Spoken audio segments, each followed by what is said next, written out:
Greetings comrades, my name is Gigantles, and this is my 1000 subscriber special video where, as I promised in several earlier videos, if I ever reached 1000 subscribers, I would make a video talking about my journey through the faith, and that's what this video is.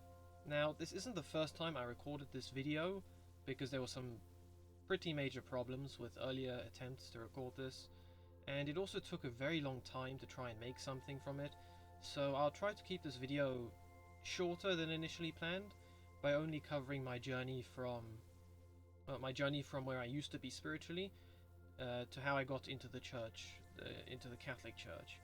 There were a number of events that happened to me once inside the church that helped define my faith further, but I can cover those in other videos. This main video is how I went from being outside of the church to finally coming home to the Catholic Church. So, to begin with, my family is technically Catholic. My mother was Catholic as part of her heritage. She grew up in the Catholic faith. She received the sacraments when she came of age, so she was baptized. She had First Holy Communion as a child. She was confirmed when she reached adulthood in the church, and then my father converted to the faith after meeting my mother, so that he could marry her in the church. And then when I was born, I was baptized. Then we came to this country. I received First Holy Communion when I think I was 12, and then I was confirmed in the church when I was 16 or 17. But I received all the sacraments growing up. The problem is that when it came to Catholic education or proper catechesis, I didn't receive any. And apart from in preparation to receive First Holy Communion and to be confirmed in the church, my family wasn't really much of a practicing Catholic family, and this meant that I was a little bit stunted when it came to understanding what the Catholic faith actually was. So, and I am, don't get me wrong, I am grateful for my family for helping me receive the sacraments, but it meant that when it came to actually understanding what the church believed, or when it came to hearing people talk about the Catholic Church, I didn't really understand what we believed or why we believed what we believed. So, when I was in secondary school, which is in between the ages of 11 to 16, there were a number of times when various debates about religion came along, and although I sort of knew the Catholic position on things, I didn't really understand why we believed it, or why we had that position. So there were a few less than flattering arguments, or I guess there were very few effective arguments when it came to defending Catholicism, in which I would say the church believes this because the Bible says so, but then I couldn't really elaborate on that. And that unfortunately didn't present the church in much of a beneficial manner, because even if the church did hold teachings that some of my classmates found they weren't particularly fond of, Perhaps if I had known better, I could have defended those beliefs in such a way that they would at least understand, and not necessarily hate the church. But yeah, I went through primary school and secondary school not really understanding much about the faith. I did sort of have, I guess, short periods of time where I was a bit more zealous, such as when we covered Christianity in religious education classes, or when I was preparing for First Holy Communion and confirmation, but apart from that, I wasn't really religious at all. And then I went to college, which, for those of you in the US, college in the UK is between the ages of 17 to 18, so it's basically the last 2 years of high school for you guys. Now, the problem with me, ever since I came to this country, was I came to this country when I was 4, and I'd been completely uprooted from all my friends and home and everything, and so I was always a bit of an introvert, and that meant I struggled to make friends easily. And although I sort of made friends by the end of primary school, I then went to a new school, my secondary school, where I didn't know anyone, and so I had to start all over again. And it took me a while to get out of my shell to finally start attending clubs and stuff like that. And then I went to college, and I was starting new all over again. But this time I decided that maybe I should try to be a bit more extroverted and try to make friends with more people, so that my social life would improve. The problem was that, unfortunately, I just so happened to fall into a bit of a questionable friend group. Not that I knew that from the start. It started on my induction day when I met with a couple of people who they were new to the area and college as well. They didn't know anyone, and so we thought, okay, well, since we're all in the same boat, let's get along. And it started out fine. It started out fine that way. But then when college came around, the friend group grew a bit, and we all started to get to know each other and everything. Now, I hesitate to word this because I don't want people to get the wrong impression, but this friend group was less of a group of friends as opposed to a collection of individuals by a pair of people who had a questionable mentality. And I say that because they relied a lot on self-diagnosis for what they claimed they were, but if anything, I keep saying recent, sorry. Certain social movements in modern day society have shown that self-diagnosis isn't too credible a methods of diagnosis. And so these two people, with their extremely high levels of narcissism and almost complete lack of empathy, decided that in order to try and gain a sense of power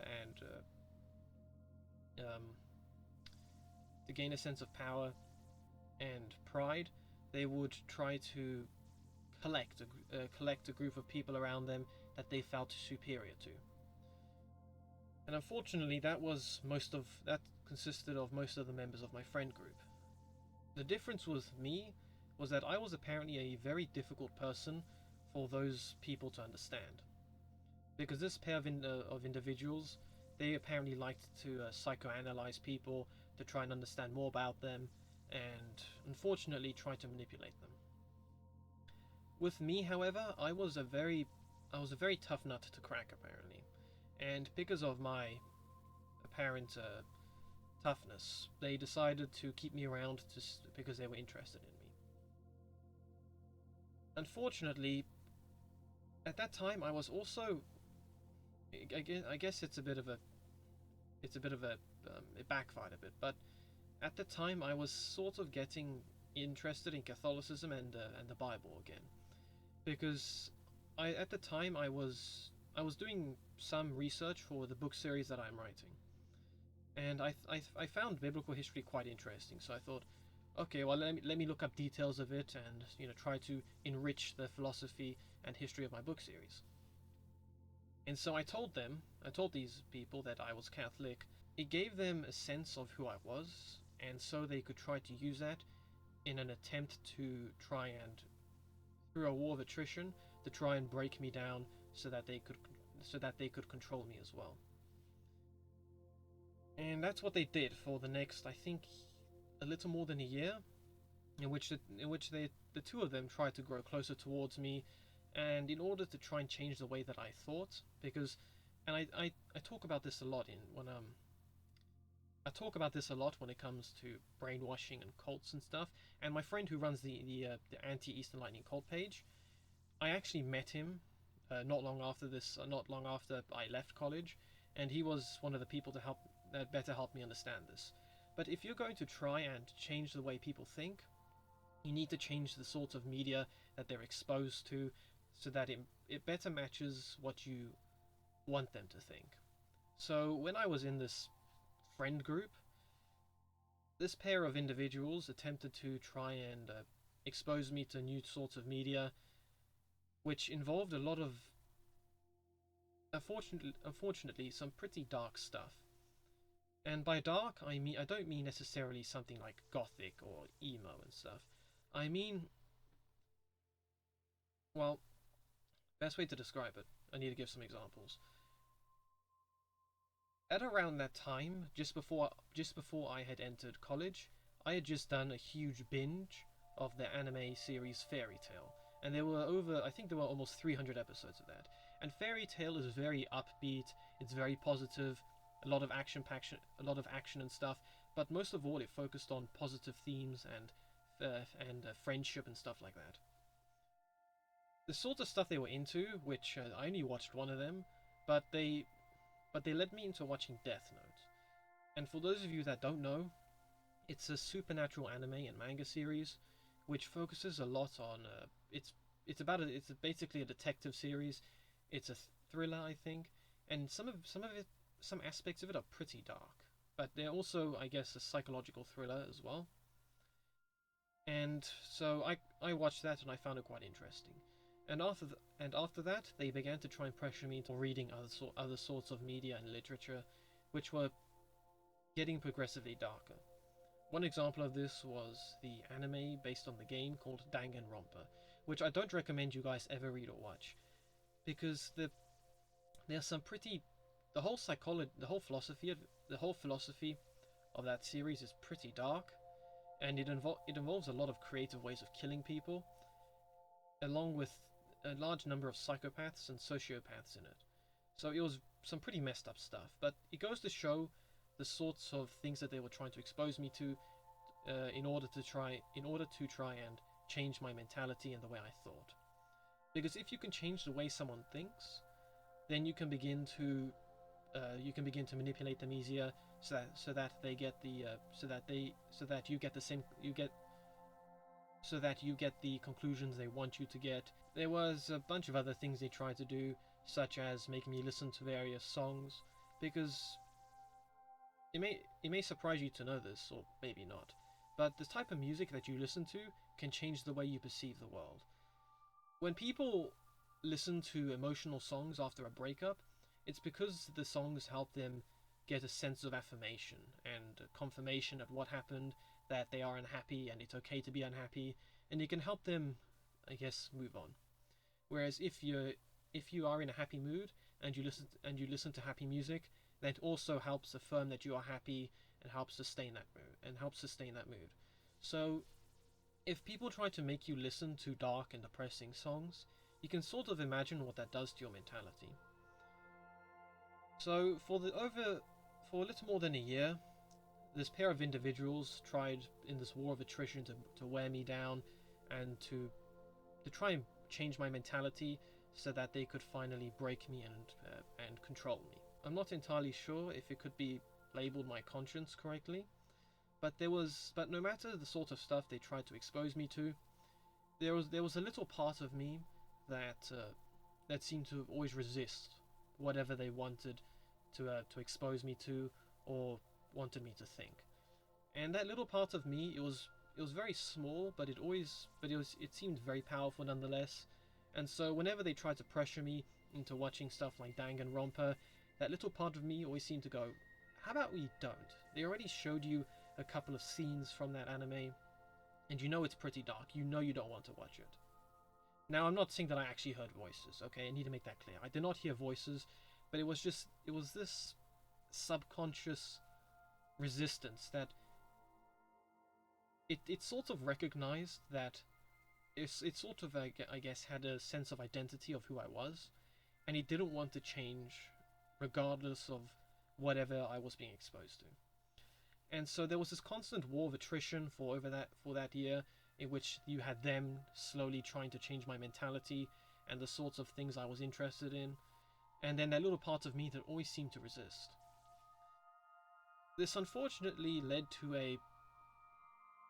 it didn't have any beneficial implications for my emotional or mental state, because it was quite exhausting to both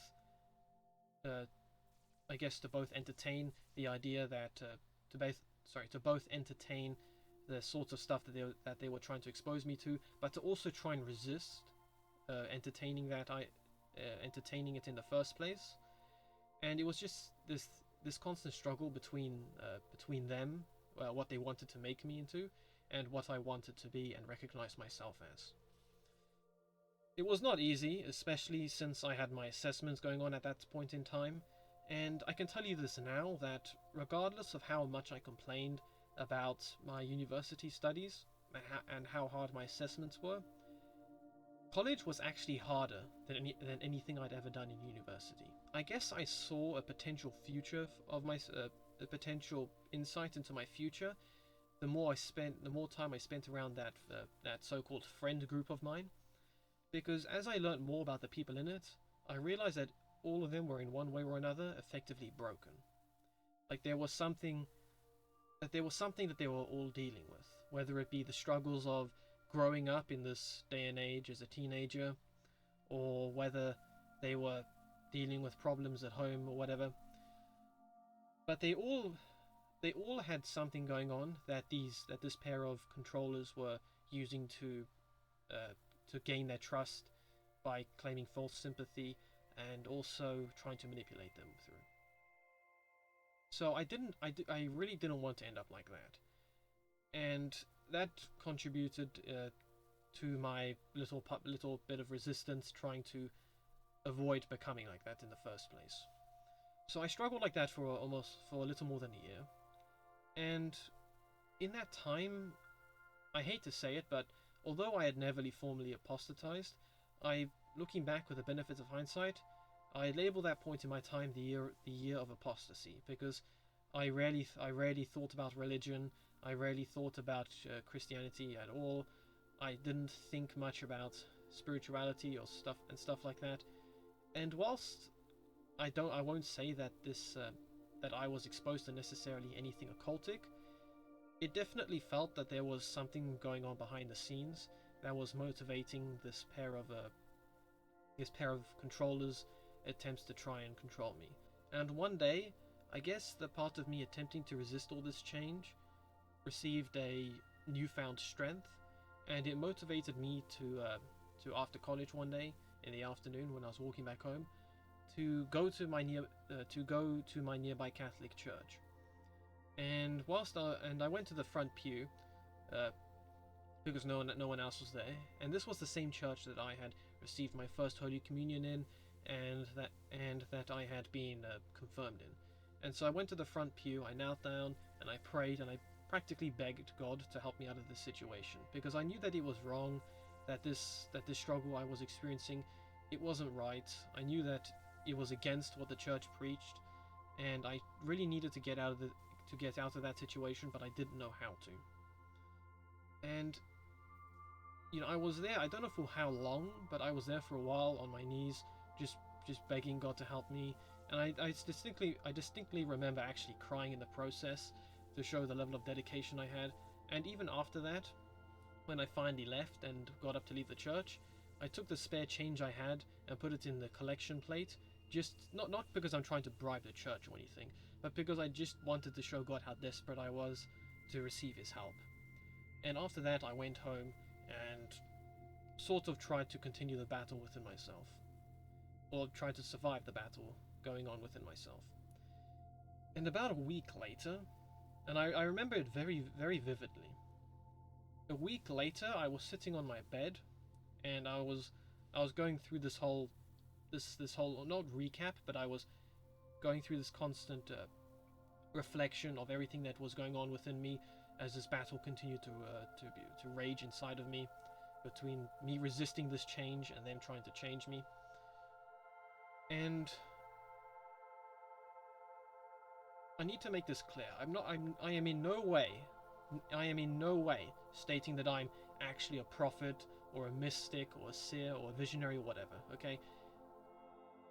This nor that I'm infallible in any way. This was a purely private thing that I'll keep some details to myself, obviously, but as I was sitting there with this constant struggle within myself,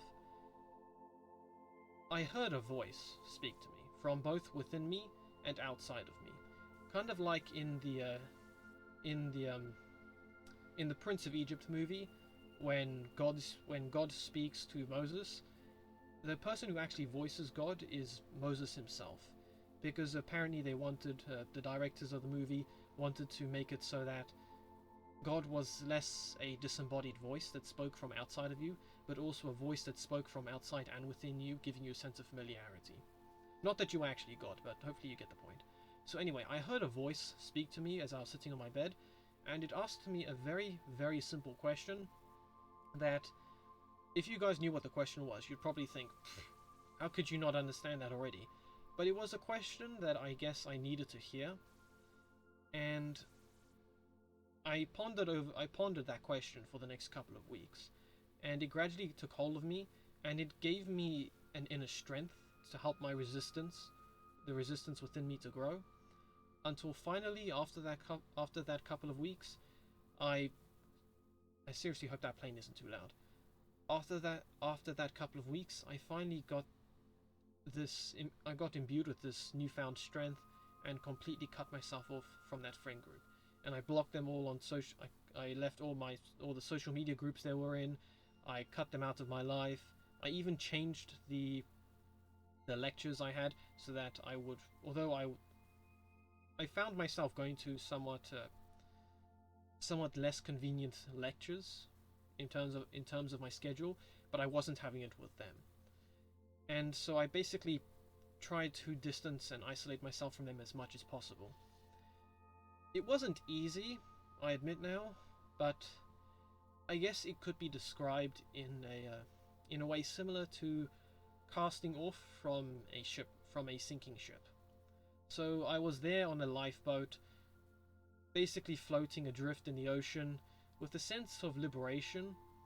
And although I was basically alone and in the dark on this vast expanse of the ocean, at that point in time I was just glad to be free from that sinking ship. I tried to start undoing all the damage that they had been doing to me, so I removed all the anime recommendations they gave me. I started destroying the stuff they gave me. On my extensive meme collection, I started removing all the stuff that they had given me and inspired me to look up. And I basically performed a purge of everything that they had done and all the influences that they had over me.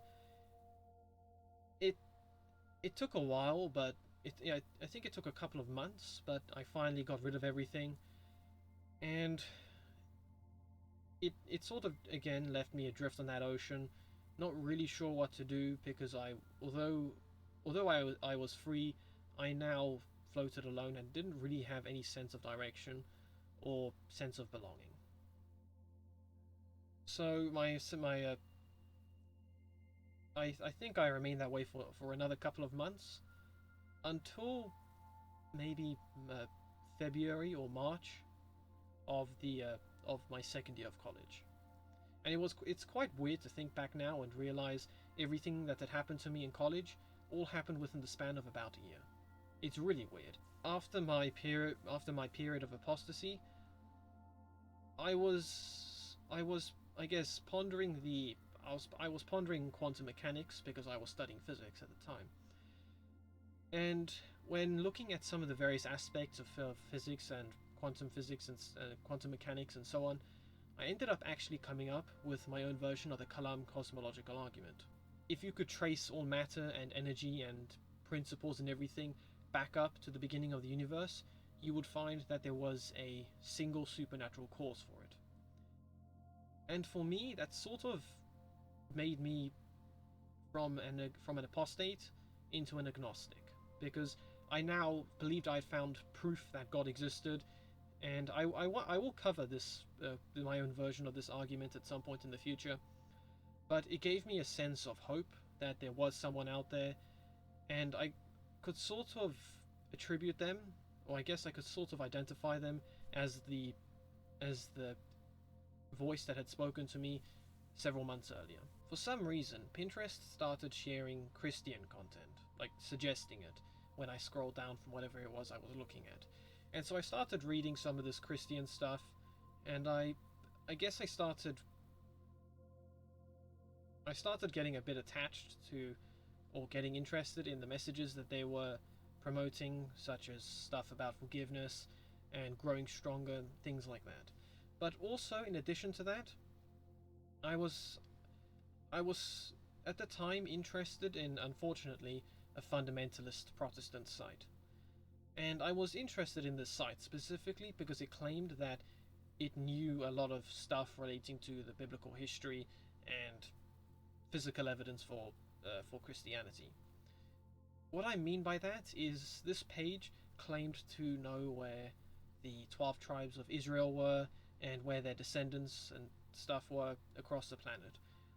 For instance, it claimed that the tribe of Dan were in Ireland, and with them there was apparently records of them taking the sword of Goliath with them, which is a load of rubbish, I know.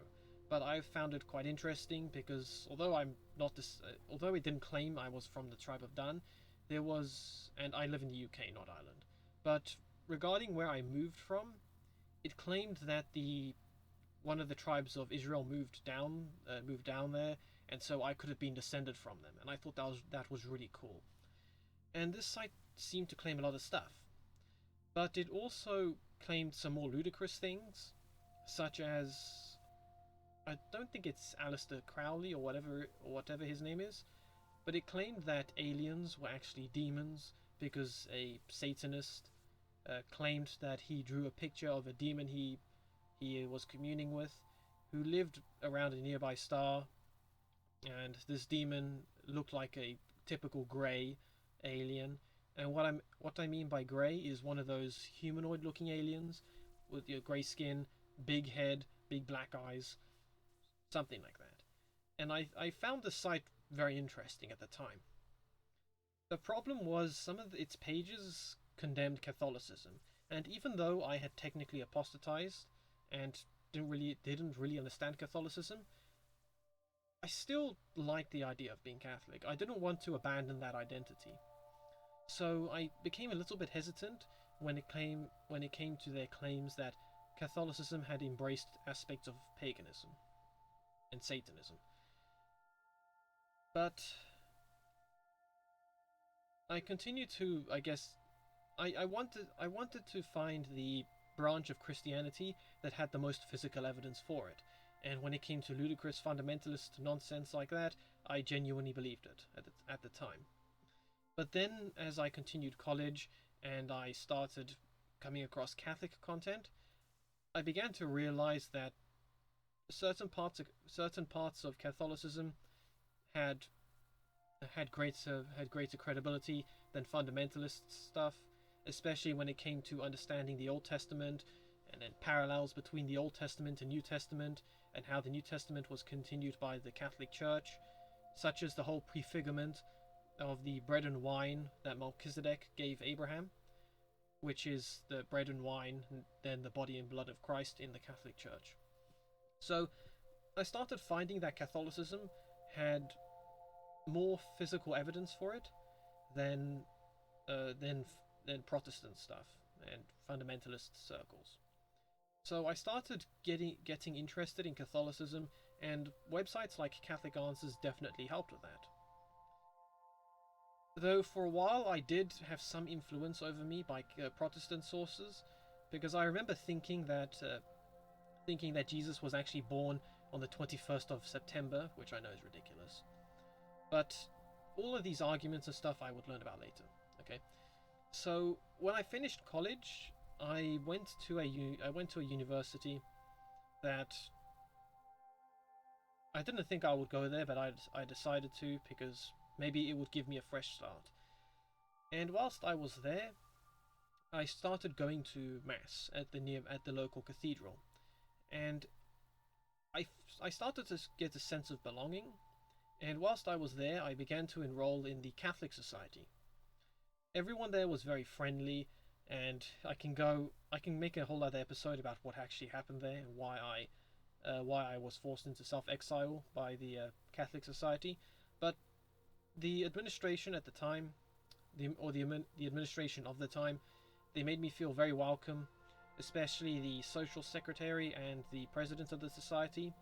Both of them at the time were dating, but now they're married, so congratulations to those two. But they definitely made it feel like a family, and so I felt comfortable enough to be with the other Catholics of my age there. And then I got to know the two chaplains for the society. One was a lovely Irish woman that I spoke to about my experiences, and she recommended I make an appointment with the other chaplain, who was a priest. And that was the same priest who left to join the Navy a couple of years later. So I went one weekday to meet with the priest, and I basically had a full confession with him, my first one since my confirmation, maybe I guess 2 years earlier. But I had a full confession with him, and I told him my story and everything, and I received absolution for all my sins and everything. And I remember at the end of it, I'd felt a huge weight lifted off my shoulders, and I just felt so much lighter by the end of it, and I actually started to cry a bit. My eyes were watering, and I was so incredibly grateful for my priest to help me through that, to help me get a sense of closure on everything that had happened. Whilst in my first year of university, I began a journey of really learning about what it meant to be Catholic. And I remember one cringy statement I made, I think in November, which was maybe about a year after I had cut myself off from the people in my college. Yeah, about a year. So I was at some post-society meeting with a group of members, and I made this weird statement that we don't know how many wise men there were, because the Catholic Church attributed the gold, frankincense, and myrrh to 3 men because there were 3 gifts. And the president of the society, who sort of understood my history, said, well, the church traditionally teaches that. And so I got more interested in church tradition and the magisterium, realizing that there was more to Christianity than the Bible. I just found a new sense of identity, or rather, I found a new sense of belonging with the Catholic identity that I'd so long since been neglecting. I felt at home in the church, and I still feel at home in the church, and that sense of relief that I had returned home to the Catholic faith really helped me. I guess it significantly helped my emotional and mental state after everything that I had endured over the last few years. It hasn't always been easy, especially during times of assessments, when I started praying less. But from all of the apologetics, from all of the teachings and stuff I had learned, I started to use them for apologetics, in arguments that I was having in defending the Catholic faith. Because although technically I'm a cradle Catholic, I never consider myself as much of one, because I was so underinformed of the faith when growing up that I consider myself more of a convert. But I started to learn more about the faith because I found a natural sense to defend the faith against its critics, and through those arguments I began to learn more and more about what I believe, more about what the church believed and why she does certain things. A lot of what I do on my Facebook page and my YouTube channel is now inspired by 2 quotes. One of them was about trusting what God wants for you in what He wants for you in your vocation as part of His divine plan, and also the other one was about becoming the person you needed when growing up. I don't want anyone else to go through what I did because they lacked proper catechesis when growing up. I don't want them to believe any errors that could potentially place them outside of the church. I don't want anyone to be misled by ridiculous anti-Catholic arguments out there. And so it's really a driving point, or it's really a motivation why I continue to make religious content on my page and channel. I know that I probably distanced myself from a lot of people since then who followed me originally because they wanted to see me game, and I may have cut off permanently all prospect of reaching a huge channel following because I'm making religious videos that a lot of people may not want to watch. And you know what, that's fair enough. I won't force anyone to watch my stuff. But I'm driven by the fact that I don't want people to be misled or misunderstand about what Catholicism is. I want them to know what they believe, and I want them to learn from my experiences without having to experience such such tribulations in their lives themselves. I am forever grateful for the divine intervention that I received that helped bring me back into the church after all my struggles and tribulations, and I feel I owe it to God now to use the gifts that I have, which is all of my technology and my social media platforms, as well as all of my research that I've done, to try and reach out to people to help them get a better understanding of their faith. And even if you're not Catholic, at least understand what Catholicism is, instead of listening only to anti-Catholic content about what we are, especially by people like Hislop. But I just feel a sense of duty now, a sense of belonging in the church, and a sense of duty to help teach people about what Catholicism actually is, so that I can prevent people from being misled about her and either falling into error, leaving the church, or maybe hopefully one day helping bring them into the church. Everything I've been through, with the benefits of hindsight, I can understand how necessary it was. And after all my experiences, I genuinely hope no one has to go through something or anything similar to that. So hopefully my experiences may encourage people to learn more about their faith, regardless of what it is, because I'm sure even other Christian denominations, even if you disagree with Catholicism, you don't want to go down that same route I did of apostasy. You don't want to go down it.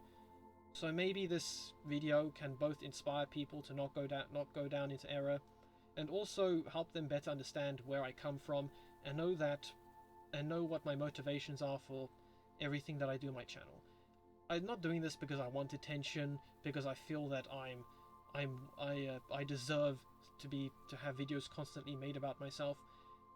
I do all this because I don't want anyone else to experience what I did. I hope all of you can better understand me now as more of a person, as opposed to just a face behind a screen. I thank all of you for watching so far, or watching this far, and for supporting me through the last 8 years, and helping me reach 1,000 subscribers. I genuinely thank God up there for helping me out of my dark place and bringing me back home to the Catholic Church. And I pray that all of you out there going through your own periods of tribulation, that God can help lead you back home, where even if you face such tribulations, you will still have a framework or network of support that can help you resist falling into error. Because it's important to note that God never literally took my hand and led me out of my error. He simply made me realize. He simply made me realize the true nature of the situation that I was in, and then he gave me the opportunity to leave it.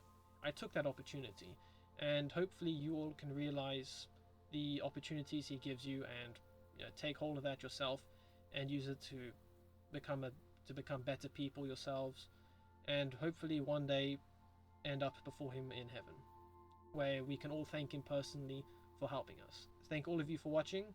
Thank God for helping me out of my tribulations and giving me the opportunities to learn from them. God bless you all. See you all in the next video, comrades. Until then.